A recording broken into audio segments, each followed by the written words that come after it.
Episode 231, The Law of Love, Letting Go of Transactional Faith, with special guest Steve Young. Welcome to Latter-day Life Coaches, the podcast where each episode is a conversation between me, Heather Rackham, and one of my amazing coach colleagues. Each coach here is a member of the Church of Jesus Christ of Latter-day Saints and a highly trained, experienced life coach making a great impact in the lives of their clients. And together, we have one main goal, helping you live your best life no matter what. You ready for this conversation with the coach? Here we go. In this unforgettable conversation, Heather chats with Hall of Fame quarterback and author Steve Young to explore one of the most transformative concepts, the law of love. Steve invites us to examine how our culture, especially within faith communities, often leans into transactional patterns in relationships, spirituality, and even identity. Through powerful personal stories, including his own wrestling with anxiety, legacy, and identity after football, Steve shares how embracing a non-transactional, love-centered approach has changed the way he sees God, himself, and others. Whether you're struggling with parenting, faith transitions, or your own self-worth, this episode will challenge you to reframe your lens and find healing through the eternal, unearned love that transcends performance. Please enjoy. I don't know that I feel like I need to introduce you because I feel like everybody knows who you are. But It's weird. what? Yeah, Heather, it's weird because I remember when I was talking to Sherry Dew, who kind of sponsored the book and read it and said, "Look, let's get it out there." Uh, and I said, "Well, Sherry, it's going to be weird because the book is called The Law of Love and it's written by a football player. Like it's not going to make sense to people." So I recognize as you introduced me, it is an odd collection of data that you have to put into your mind about who I am. But anyway, Heather, yeah, go ahead. Well, I think that's what makes it so fantastic. It is not necessarily something that you would expect, and I think that's what we hope for all of our clients too, right? The life that we can help them create a Yeah. life that they wouldn't expect either. So anyway, I just think on many levels this is fantastic. So I don't know. The coach is here. I'm assuming some of them will probably have questions for you. If there's things you want to share, then Let's feel free. But what do you Heather, want? let's go right to I think the questions and the thoughts and like how the questions is really where the conversation gets really real. So let's do that. I have no Okay, clue I want to give. I just would love to hear your questions and I'll try my best to give you what I have in my heart.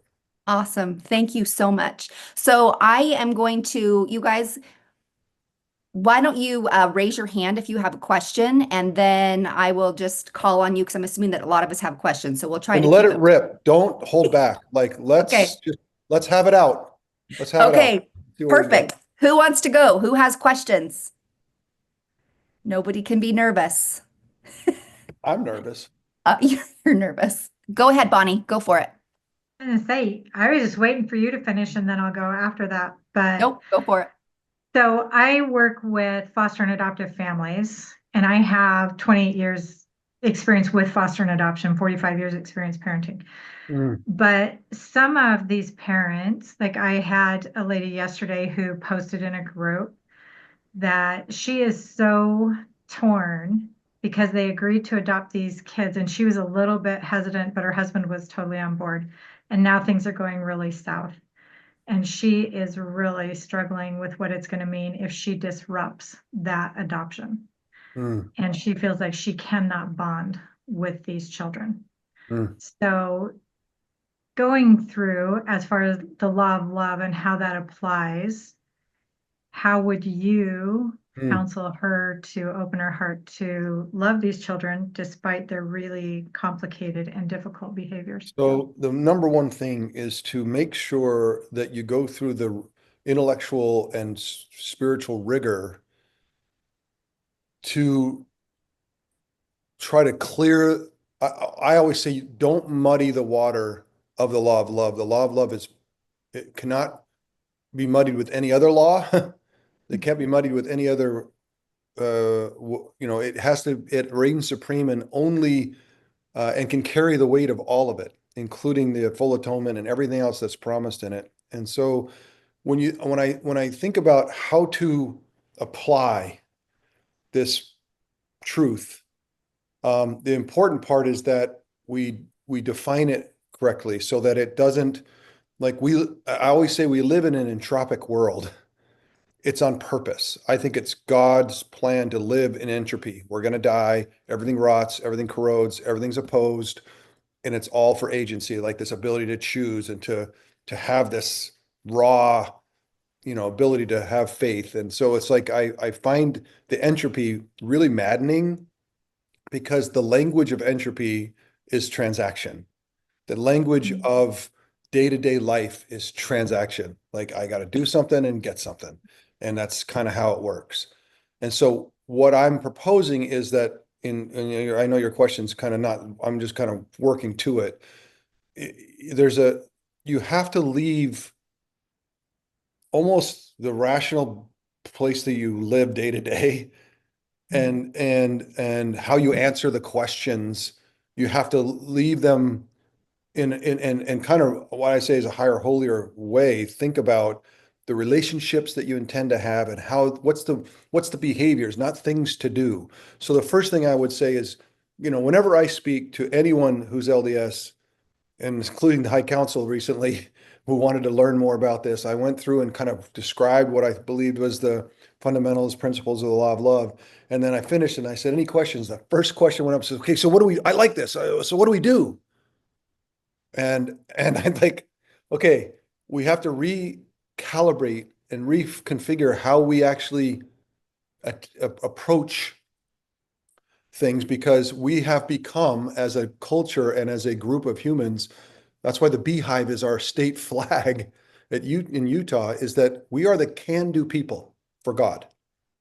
We are like, if God has something for us to do, it's done by 10 a.m. wrapped up in a bow, like it's happening. And so that instinct, we have, I believe, taken that and elevated that transactional relationship as far as it can go.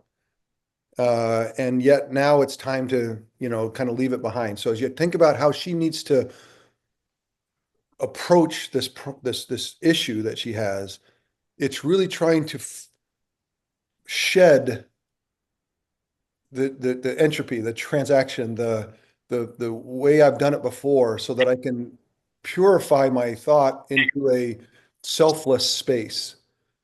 And it doesn't, what I tell everyone, that you can't live there because we live in entropy. Like we live in transaction. That's every day. You have to deal with it. We have to be athletes. We have to be able to be in the middle of all this and rise up intentionally, and kind of aspirationally every day. So I would say in that relationship, I would try to get to a space where you can see these children as God sees them. That's the challenge. That's the promise. That's the challenge of Moroni 7. That's the challenge of charity. That's the challenge of kind of transfigured eyesight that's promised in humans. Humans can have it, shards of it at moments. If you can get to a place, I think the answers are the fruits of getting there. That's what I would say is like, that doesn't mean that I adopt them. It doesn't mean I don't adopt them. It doesn't mean that like I'm a bad person if I do or don't. Like it's really about seeing them as God sees them. And then with that transfigured sight, eternal perspective, now you're open to like the full measure of heaven, right? The conversation with heaven changes dramatically now, because it's So can I ask you, purified. sorry to Sure, interrupt, please. how do you handle that when they're not members of the church and they don't have a belief in God? It's still a true principle. Yeah. I've said that. I mean, it's for atheists and agnostics. It's for, it doesn't, to me, the truth is that if we will lose ourselves and see other human beings in their full measure, whether it's the way God sees them or the way that nature sees them or what their full potential can be, see them beyond just who they are at this moment. That effort, I think, is, from a theological perspective, I think God answers that effort in all humans, regardless of faith. Yeah. You know what I mean? Like that effort is true. And people who, and there are some, I know the best atheists in the world who are the kindest, most thoughtful, present human beings. And I believe God speaks to them all the time. But that's just my belief, because they've availed themselves to the full measure of what heaven can bring. So yeah.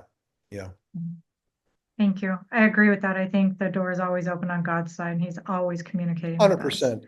I always say think of Christ always with his hands out, always in an Yeah. invitation. That's why anything that is insular, exclusive, any language, any scripture, anything that's exclusive or insular or has you hovel is transactional and won't last. It can't. The only thing that lasts is an eternal invitation to learn and grow. And that's why I love kind of those fundamental principles of the restored gospel, is that, that's what's in there. That's the gem. Yeah. It's just a lot easier. It is so fun for me when I actually get to coach members of the church, because I can talk to them in that vein, and they understand that. But the It's majority of hard. my clients are not, Yeah. don't come from that background. So thank you very much. I appreciate it. Well, I appreciate that, Bonnie. And I can tell you, as I've described the law of love to people and its potential, they don't see the invitation to something that could really be transformative. They see fear. Like, wait a second, I've lived in transaction my whole life. Whatever God asked me to do, I did it. And now I've done my part, and God and I are good, and I'm chosen, and Steve Young, don't you come here and try to screw this up. Do not try to, like, I'm good. Me and God are good. And I've had people come with me that, like, with a fear, like, I'm not comfortable with this. And all I can say is, I want to take nothing from you. The God of love will never take anything from you. Anything that you've ever done in God's name for your whole life, every breath is valuable and useful. Nothing's taken from you.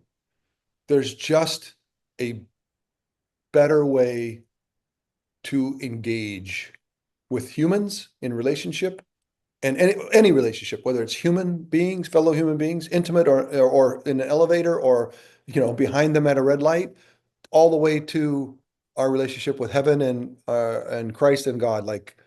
All those relationships need to be elevated, and there's an opportunity, and so there's this part that is,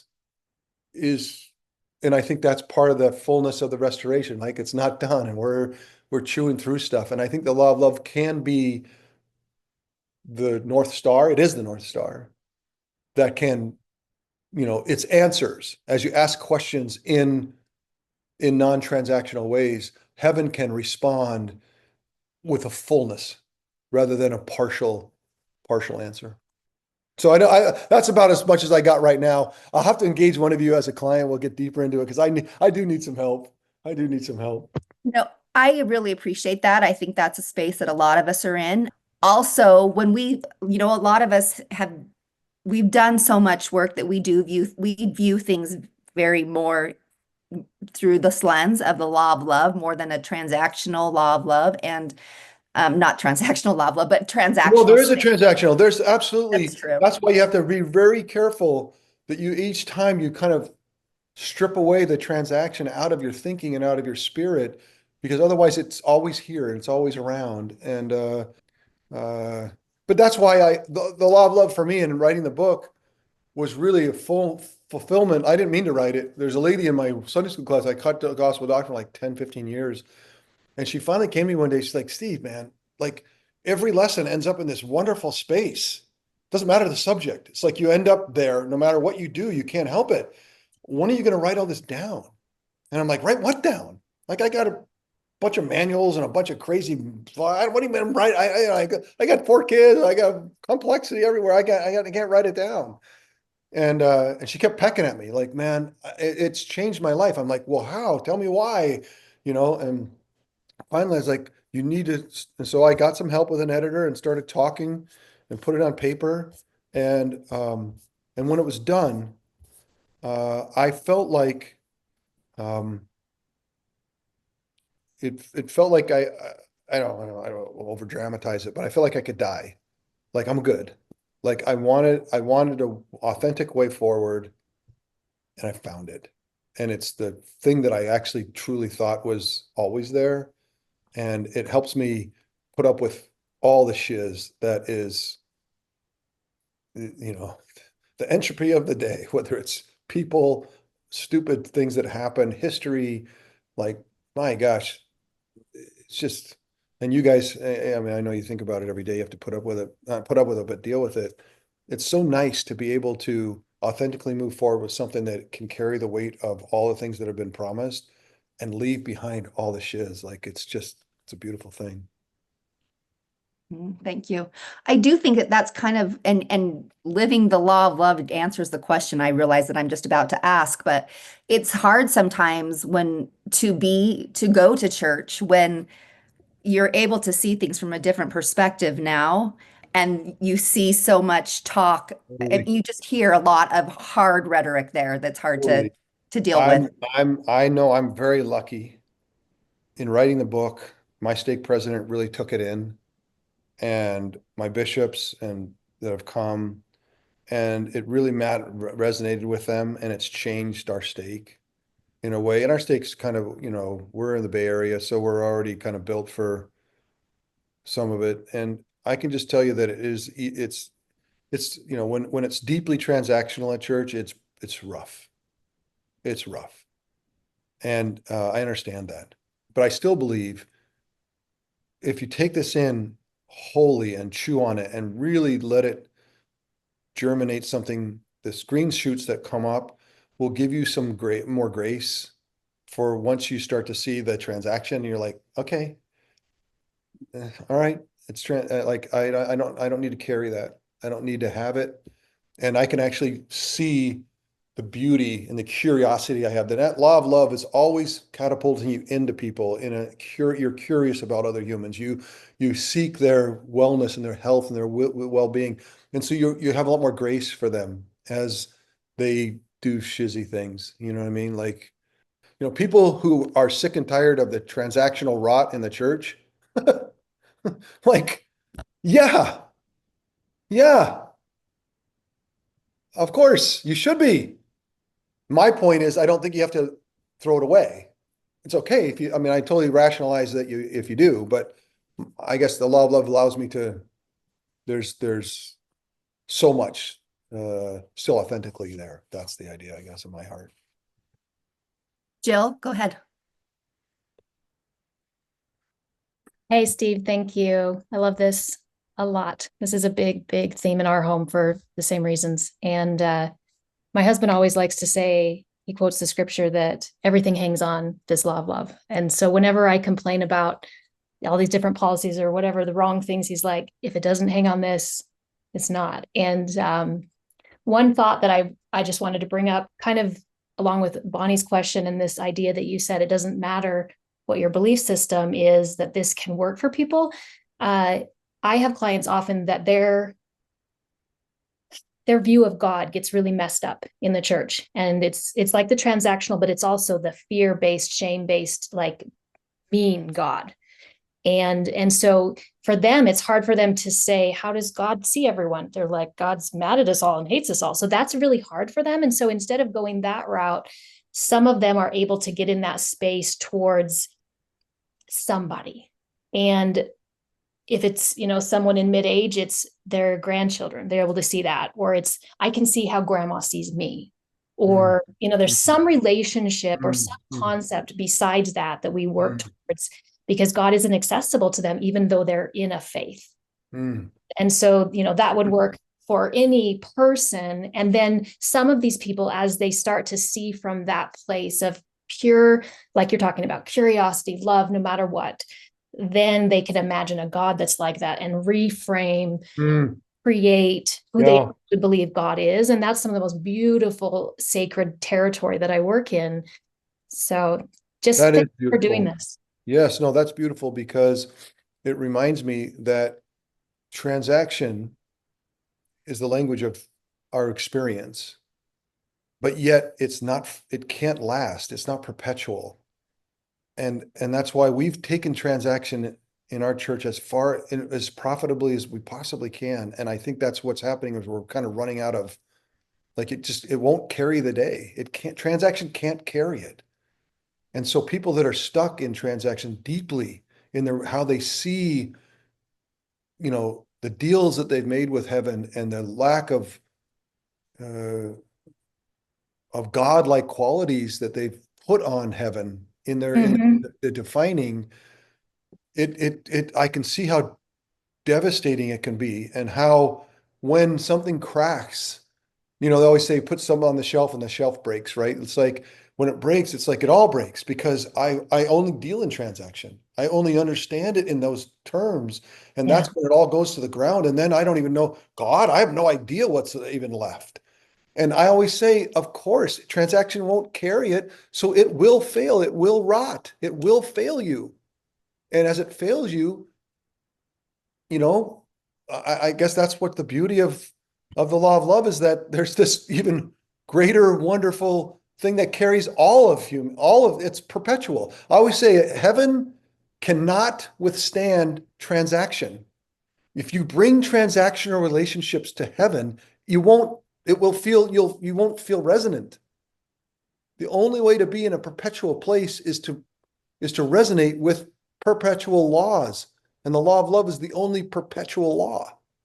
Mhm. It governs all perpetual play. I'm a dear friends, atheists, and we have this conversation all the time about just like, okay, what if, because we live in the science of entropy and what we see in the world and gravity and what we live, we least rationally say, okay, I get it. This is the experience we have here. And I say, what if in a universe, there's a place where the governing law is not entropy, but syntropy? Is that fathomable in your mind as a scientist? Like, is it possible that there's a syntropic place? Is it all entropy? Is everywhere in the universe, of all the expanse of a universe that we see out there today, is there a place that's governed by syntropy? And as you ask the question, he's like, yeah, I guess. And if so, what would be how would we be, who would we need to be? And what's funny about it, as you think about who we would need to be in a syntropic place to feel resonance, is all the things that Christ is talking about. Lose yourself and find yourself. Forgive 60 times seven. All the script, like it's all about getting you prepared to see other human beings as eternal beings and the grace to kind of move forward together. And so, in that way, the conversation with anybody is a conversation that's really kind of fun to have. So, Steve, I think one question I have, when you said that your Bishop Stake presidency got on board with this, are they okay with the way you are speaking to us today? Talking, calling out the rot, saying these things are wrong Oh because yeah, no, I did it yesterday in class. Like people are, look, people are sick of me a little bit, but like, but I do it I do it. Look, because we're in it together, and I feel yeah, that this I totally get what you're saying. spirit, what we're trying to do. I will use language that's probably, and I probably should be more careful, but I talk about the transaction can't carry, Yeah. and it will rot. And look, read the book, like it's telling you this cannot be sustained. And Yeah, so no, I follow. I just when yeah, we so like yeah, you said when absolutely. But you're I at can tell church, you, I stuff. cherish times to be in other places. But my siblings who are who are much more in places of Zion, Yeah. Yeah. uh, it's hard, and I find myself not sure how to even begin the conversation. It's hard, Yeah. but the conversation that's willing to be had. And so I will say things like, do you believe that God, one of the most inflammatory things I ask when I just kind of want to get started is, do you believe that God is Santa Claus? And of course, everyone says, of course, God's not Santa Claus. So then why do we talk about him as if he is Santa Claus? That if we're good, he will give us stuff. And that's when people are like, because I see scriptures that tell me that. And I say, well, is it possible that those scriptures are speaking transactionally because you asked a transactional question? And God wants a relationship. And so, I go back to when President Nelson and Jeffrey Holland started, they talked about ministering as a brand new way, higher, holier work.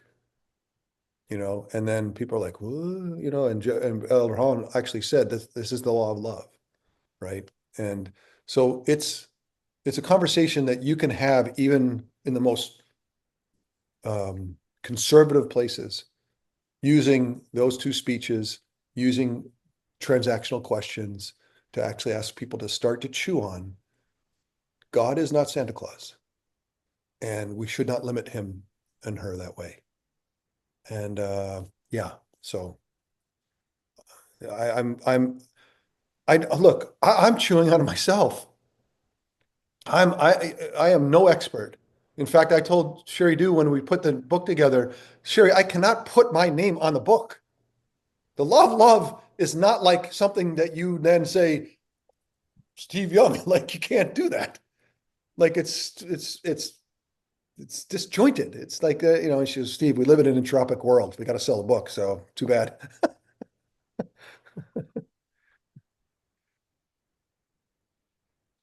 Glenn, you want to go next? Yeah, Thanks for absolutely. those questions, Jill, by the way.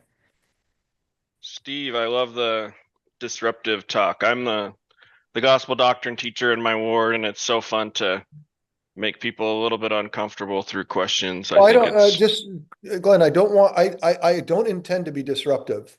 I yeah, intend to expose a shard of the potential of the law of love. So I come from it, even not because language is vital in how we describe things. Because what happens is we I've been in conversations around the law of love with my own children, and they said, Dad, but you explained it in a very transactional way, and the language I used was, and I'm like, oh my gosh, that's crazy. So even things I've said yeah, today, I'm sure if I wasn't careful, I've used verbiage that it actually weighs down the conversation, I guess is what I'm saying. yeah. And I like the word disruptive, but what's a better word in your mind, maybe? Well, disruptive, it's not that it's bad. It's just that I want the sweetness, the Yeah, ennoble, this is something that's so sweet and so ennobling. And so for our durable spirits that are inside of us, it resonates in a way that I always want to think about it, that Christus, with his hands out, I don't know if you can see like that, like yeah. in an invitation. I always want to use language that is inviting. And so disrupting is, it doesn't feel as inviting as I want the conversation to be. Cool. I like that. I can appreciate that.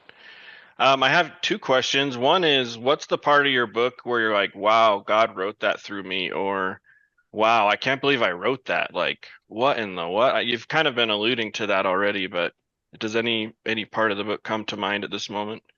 Oh, I honestly tear up. I feel like Prop 8 happened, and it was in our home was an existential event. And I went about it started me on in my interaction with the LGBTQ kids that Barb introduced me to, and in the church and around, and just the complexity and the relationships. I found myself on this journey. And so the journey was a journey, like I always say, all politics are local. In other words, the journey was for me and my family. And so whatever's written down was written down for my children and me and my wife, like, and there I tried to express the beginning. The first book is really, I had so many people feel when I'd explain it, I would have explained it to very few people because it was so inflammatory to them. They're like, well, what do you, this doesn't feel right, you know?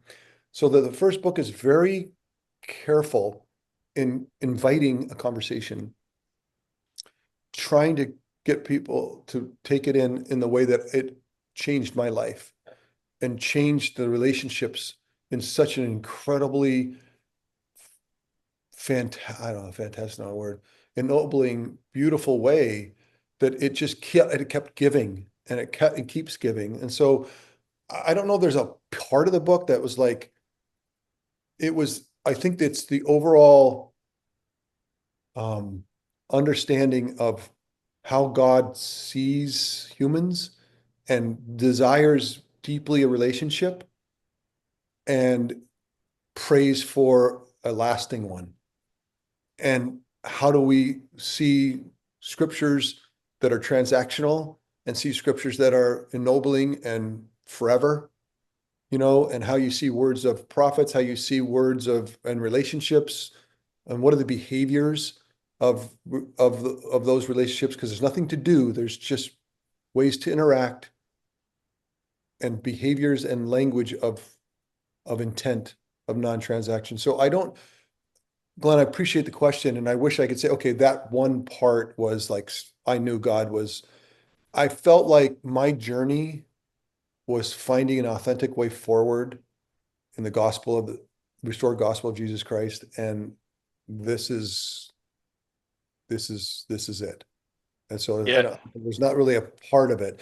There's parts of it that I feel like I explained, like I wish I could write it again, because as soon as you start chewing on it, it raises even more questions. You know what I mean? And that's what the second book is about. It's really trying to get everyone chewing on it and then going, okay, how do I, and then even more so, I actually, I want to write the law of love in families because it's the interaction of intimate relationships where it really comes to full circle. And I think it could even help better. So I see the flaws more than the glory, Glenn. Yeah. I've been working on a book for about 2.5 years. The book title is Heal the Boy, Forge the Man. Wow. And there's Wow. been moments where I just feel like, wow, I feel very blessed to be a part of it. And I just was assuming maybe you had those I did. experiences too, all the way through it. I Yeah. absolutely did. And I think more than anything, it was the journey, the personal journey with my family. Yeah. Like what, you know, just thinking about, I know I know there's something here that's super valuable and I'm going to Yeah. find it. My next question, if you can humor me, is kind of just a personal question geared towards men a little bit. My business is coaching men around their businesses, marriage. I love targeting men whose wives have already had a transformation through therapy, coaching, personal development, Yeah. and now it's kind of their turn. And so, one of the things I've recognized in my own life and in men's life is just kind of this attachment to identity. And so my personal question for you is after football and the Super Bowl, I mean, I grew up in the best times of sports, the 80s and 90s, just so fun. And but did you have any personal experiences where you came off that high and then you're like, I guess that's the best, biggest thing I'll ever do? And what was kind of if there were any dark parts, what was that like? And then now as an author and all the other accomplishments that you have, what are there any indications that have helped you create new identities after football? Whew. I know, but No, but that's what came to I mind. can tell you that I'm still chewing that one through. Even the last couple of weeks. It's funny. The first thing that comes to my mind is I was talking to, you know, HXP, what used to be HEFY. It's the program for LDS kids to go out and volunteer. It's really, at its root, it's a wonderful idea, and my kids have been on. I'm grateful. I was speaking to the next crop of leaders. There's about 120 of them that go out every year and lead, and and make sure everything goes well. And I talked like this. And at the end, one of the guys said, well, Steve, it's pretty easy for you to talk like this because you have a legacy, right? You've accomplished all this stuff. And, and so now you can start to think about this kind of thing where I haven't done anything in my life and I don't know that I ever will. And I have tremendous fear about it. And so, I don't know that I can even try to take it in. Because what would be what's my legacy in this? How can I see something that I could be super valuable? And it dawned on me, and I said it right there at the time, that I've learned that the only legacy that truly, because I talk about the law of love as the, the governing force of perpetual places. And if things are going to be eternal, if there is a place of heaven, if there is a place of eternal being, if our durable spirits are durable, the law of love is the thing. And so as I think about it in terms of that, then what would be legacy? And legacy would be the amount, if you could measure it, the amount of measurable healing that you've brought to the world, to your relationships, to your family, to whatever. And so I told him, I'm older and I'm coming to this kind of older. And I really want my life to be defined by the amount of healing that I can bring to my life and others. And if that's legacy, then in a way, it dawns on me that you're 22 years old. You still like, if that's legacy, then you're the lucky guy because I'm late to it. And it really resonates with your question, Glenn, is that without that, I would be really churning, and I still churn. Like I still fight. So much of me for so long was accomplishment. And at a guttural level, like every ounce of myself to try to be a, you know, a good to great quarterback that the job was terribly difficult, and pour myself into it, every ounce of myself, and try to, and all the comparison and the transaction of it all, right? Did you win or lose? Did you throw an interception? Did you throw a touchdown? And I lived in this space and then everyone was judged, and then I retired and, and had accomplished all these great things. And then I went into Pro Football Hall of Fame, which is amazing. And yet I was like, I couldn't turn it off. I was like, yeah, but am I the best that ever was? And I still struggle. Like, I swear to you, I need you guys' help trying to kind of figure out a more graceful way to engage and leave behind the transaction in my own life. And I don't think about dark places, but if you read my other book, which I didn't intend to write, was to my kids because they kept coming on with stories from school that were not true about me. I was like, I better write it down. It was kind of my football story. If you read it, you'll say, oh my gosh, you had a lot of anxiety, because I had separation anxiety as a kid. I didn't even know it until I was 33 years old. And so all of that is in the middle of all this stuff. And yeah, it's a journey. So I don't even know how to go further than that, just to know that the law of love for me is peace. It gives me a peaceful place to say, what are you about? What's your life about? What is it? What's meaningful? And then go be about it. And that way I don't have to live in the transactional life that is so miserable, like can be so miserable. Even with all the accomplishment, I've had insecurities that I've exposed to myself recently, and I've actually spoken it to another person. And they're like, oh my gosh, like you sound insane that you have this insecurity about accomplishment. Like, go look at your trophy case. You're an idiot. And it's like, yeah, but and it's so funny that it doesn't matter. Life is, we are in entropy, and I'm a perfect example of it. I had a client who was all about legacy, and I asked him, what does that mean? And he's like, 100 million. And I was like, Josh, like, go ask your wife and kids if that's what legacy means. And so a big part of my work is turning men from that external into Right. Well, this even internal. And if there's time on our side, like I'm 43 and I'm kind of figuring it out. And so if this young man's 22 and he's just not going to hear you maybe yet, but I think that's an amazing answer and pretty normal for it's all of us men yeah, to the truth. experience. I'm about it. I'm trying to root out the parts of me that aren't ready for a perpetual place.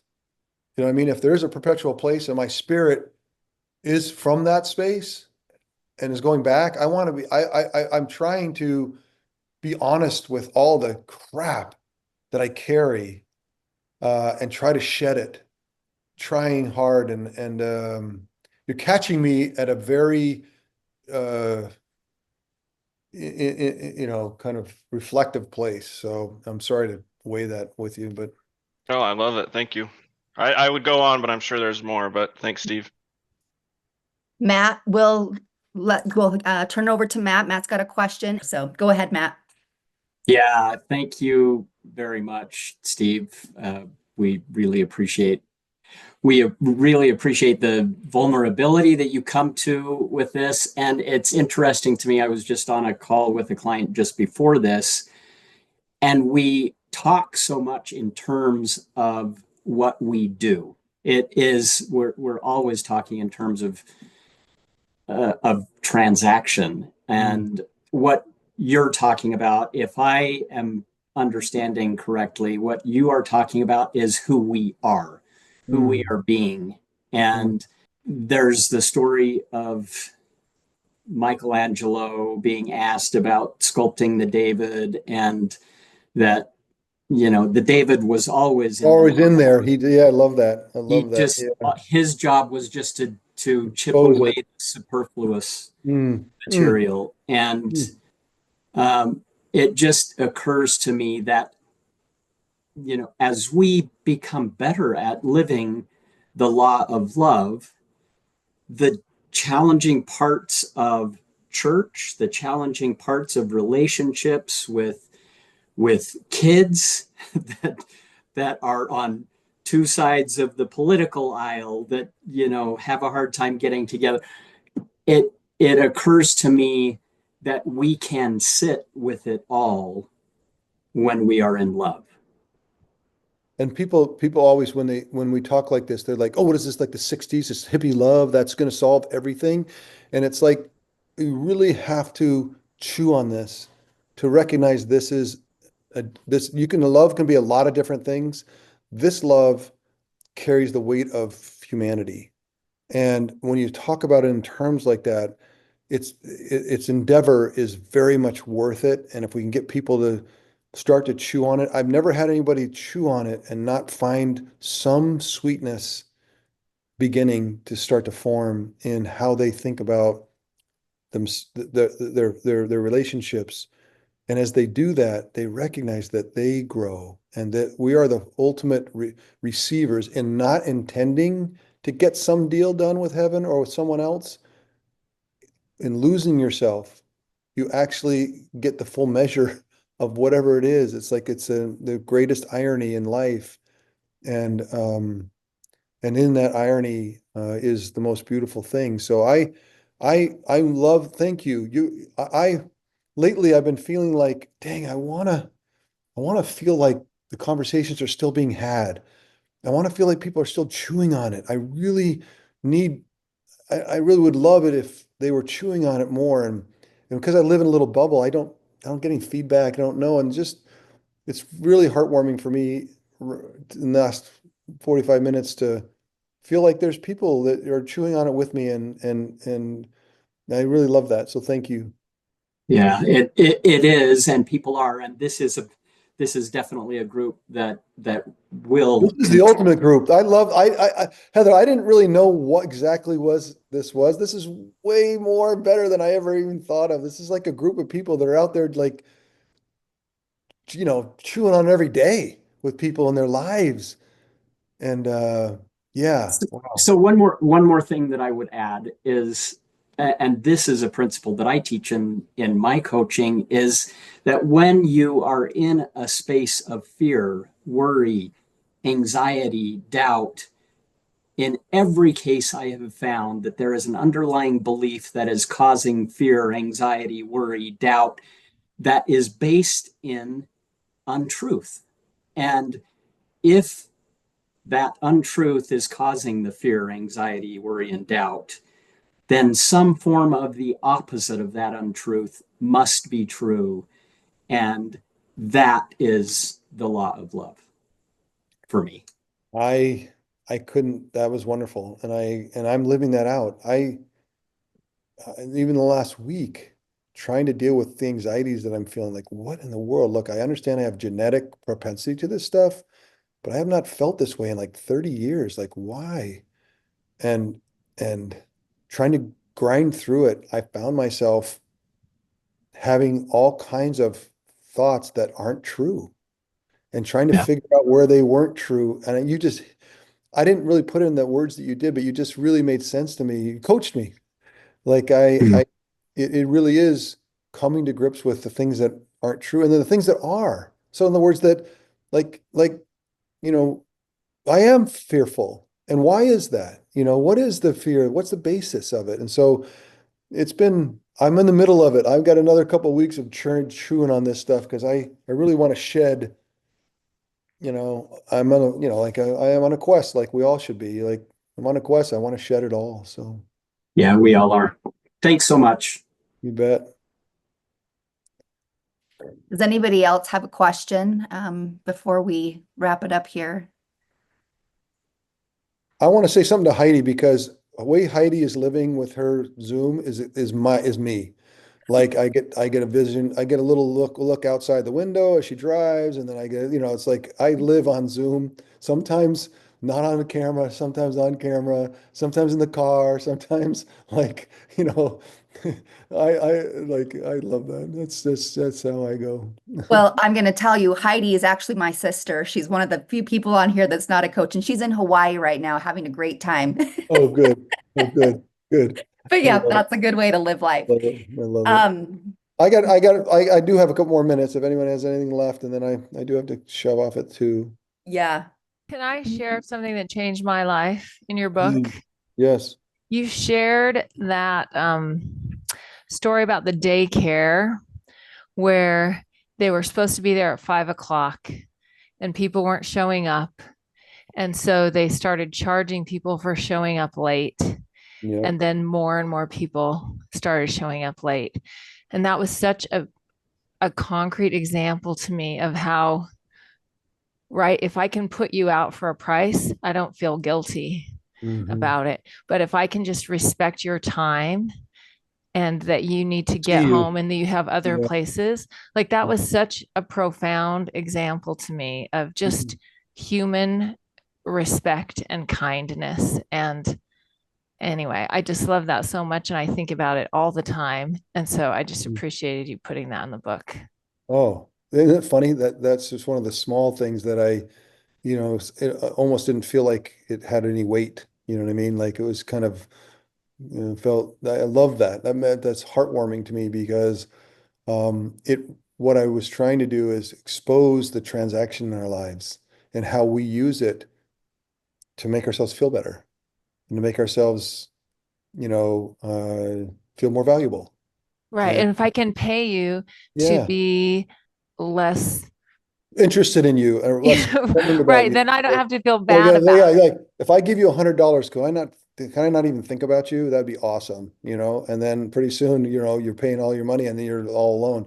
That's the perfect example of like, the law of love is unnerving, especially for introverts, especially people who find the curiosity in other humans, energy sapping, you know?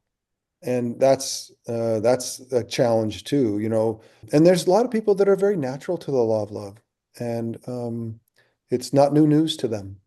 Me, I was the ultimate transactional dude. I still am. I just told you about it. Like I was the ultimate transactional LDS guy. Like I was good. Me and God were good, and I had done it, and I had my badges, and I was good to go. And then it all fell apart. And I think it's inevitable. It won't last. So I'm glad it fell apart. Well, thank you. Thank you for and I refer to your book and I continue to refer to it. So I appreciate that Very you kind of were you. willing Um, to It's share with heartwarming. us. I didn't, just to know that people are chewing on it just makes my day. So I'm very grateful. And Heather, thanks for, you know, corralling me and getting this done. And if we can, just so you know, my legacy again is how can I bring healing to my home, to my relationships, close and far away. And what I really want to do is have people start to chew on it so that it can be a part of their lives. And then, especially in our church is tragically very transactional still.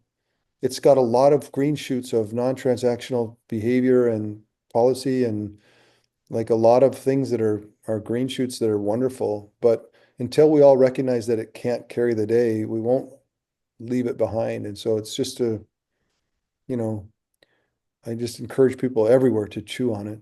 And I have no doubt it's not a philosophy. It's not some, you know, thinking that, latest thinking, it's like it's the truth that's been true forever and will be forever. And so that way we're all just chewing on it, kind of take it in. And I appreciate it. If you can think of ways that I can help, please feel free to reach I, out. I'd say one thing. I don't know if you're reading the notes, but all of us are just thanking you for the book. But I just want to say generationally too, this is what the young people are craving in our church. Not just the young people, obviously we are, but I have 5 kids and ages 33 to 18, and 3 of them are no longer in the church. And this is what they want. And I kind of see that as their mission if we will listen to kind Mm. of get us to where we need to go. And so I just, Right. Well, I'll leave you thank you, Lexi, because I'll leave you with this. If if you take a transactional view of your relationship with heaven, you can easily get to a place where you say, this church, its fundamental principle is to sift and to find elite people. And when we find all the elite people, we'll jump on a ship and we'll go to Kolob.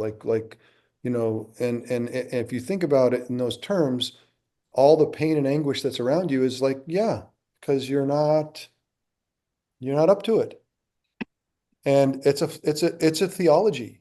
I think it's a theology that some very, people have that have a lot of say.